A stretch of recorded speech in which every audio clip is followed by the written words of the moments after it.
Hey, did you see the newest Nintendo newsletter? Whoa, nice graphics! I'd love to get my hands on that game. It's The Legend of Zelda and it's really rad. Those creatures from Ganon are pretty bad. Octorok's Tektites, levers too. But with your help, our hero pulls through. Yeah! Go, Link! Get some! Wiki wiki wick! A long time ago in the year of 1986, there was a land known as Hyrule, which protected the Triforce. Two mystical triangles that can grant whoever possesses both whatever their hearts wish for the most. A dark prince by the name of Ganon stole the Triforce power.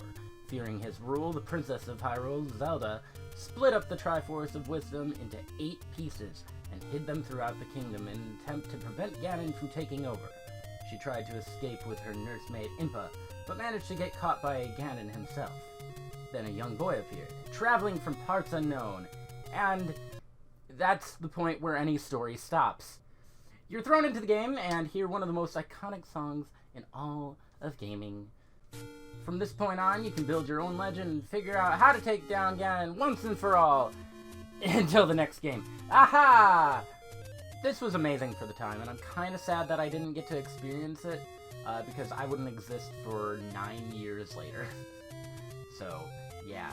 And even then, I didn't know anything about what was going on. So, I guess everything was amazing at the time, being, gaming in its infancy. But I still would have loved to be there. That would have been a neat time, I think. I first experienced Zelda 1 in the Zelda Collector's Edition for the GameCube in 2003-ish. Not too sure on the exact year, but we're gonna go with 2003. To be perfectly honest, I was a bit iffy on it. This was my first time playing an NES game at all, and the GameCube controller didn't have the best controls for an NES game. For some reason, I just put go into controls after all of that and didn't follow up on that. So, basically, and it's been a while since I touched Zelda 1 on the GameCube. I probably should have had a refresher. I'll do that for the future videos. Probably. Maybe. But I remember my main issue with it being that of the D-pad and the analog stick. At first I would always use the analog stick, and that doesn't work for 2D games.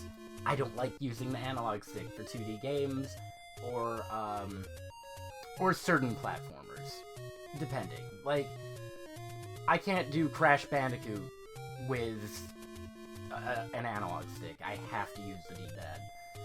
Can't do that. But even then, for the D-pad, I don't know, I think my GameCube controller, the D-pad was a little stiff, so that didn't help at all. I guess the rest of the controls were probably fine. It was mainly just the movement that seemed a little stiff, and that might have just been my controller, to be honest. Aside from the controls, the music was amazing, and I'd say it still holds up, even if there are only like 4 tracks. Good music is pretty much a staple of the series, so apologies in advance if I constantly repeat that, which I will. The actual game was incredibly hard. I got that you go into the cave and grab the sword, but after that, you're on your own. I had never played anything like that. I was so used to linear stuff. I needed a fairy or something to tell me where to go. I also died pretty fast. And a lot. Enemies hit hard sometimes, especially Lionels. Lionels are not good. 8 dungeons, and I have no idea where to go. I'm as helpless as this green kid on screen, except he has a sword. I walk around a few screens and eventually stumble upon a tree with a face. I decide to go in, and then the dungeon theme graces my ears. Walk around a few screens, figure out some puzzles, and die to a Stalfos or something. And then the rest of the game was just retrying until I managed to get through the dungeon. Could have retaken that, but I'm not going to. Each dungeon had an item to grab and a unique boss at the end to test your skills. Or sometimes the item. Or sometimes the boss would repeat itself, but the bosses were no joke, as most of the game. They can and will easily wreck you. Akumentis, Gleeok, Dodongos, you name it. if you can. And Dig Dogger. We don't talk about Dig Dogger.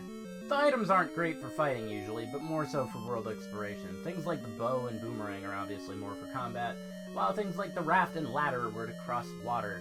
Zelda 1 was more of an acquired taste. As time went on, I'd get better and figure out where things were and how to actually be good at the game. Except fighting Lionels, screw those guys. Until Breath of the Wild. Eventually I got all the pieces of the Triforce, kicked Ganon's butt, and saved Zelda. As a side note, while there are only a few tracks, I found myself not being able to mute it and multitask like I usually can with games. The sound effects and everything were just too satisfying to hear. So those are my general experiences with Zelda 1. Let me know what your experiences were in the comments below. I'm curious. I always like to see what everybody had to deal with, depending on, the game and all. Unless it's something that's, like, universally hated, then I don't care. I don't care about anybody's experiences with Sonic, because all I know is that I like Sonic. But I have no idea how to end this off. I should probably work on that for Zelda 2 as well.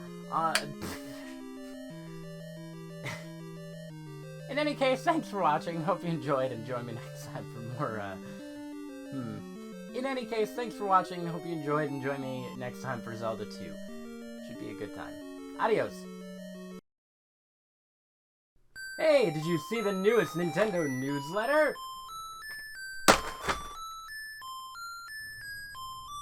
This is too long.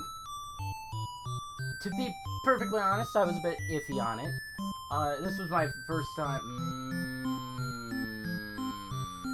The items aren't great for fighting usually, but more so for world exploration. I'm gonna burp.